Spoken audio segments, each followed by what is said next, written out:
where I said Africa needed to review its relations with China. And I've said it in many places. I love China. I don't have a problem at all. My father was Nigeria's first ambassador to China. And I think China offers great opportunities for Africa to develop, but I think Africa has not built that relationship in a manner that will lead to development. Okay, we have spent our time borrowing money, giving contracts to Chinese companies to build roads and build trucks, and building the Chinese economy, importing cheap finished goods from China and deindustrializing Africa.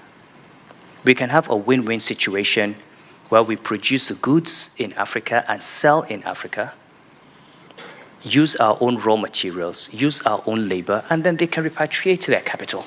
And that's fine. You know, they want to make money, they don't have to produce in China, they can produce in Nigeria and take the money out.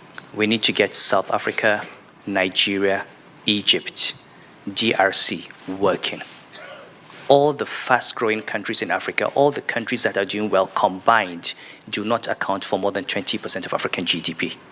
And that's why we're not going to see the impact on the continent until these big countries get it right and show the leadership.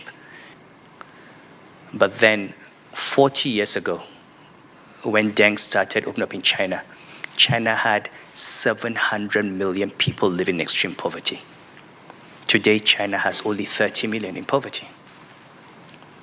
When Deng started opening up, China had only 8 million university graduates. Today, China has 300 million holders of degrees and their equivalent. That's more than the population of the United States, and is the world's largest manufacturing economy. So, they did it in 40 years. Why can't we?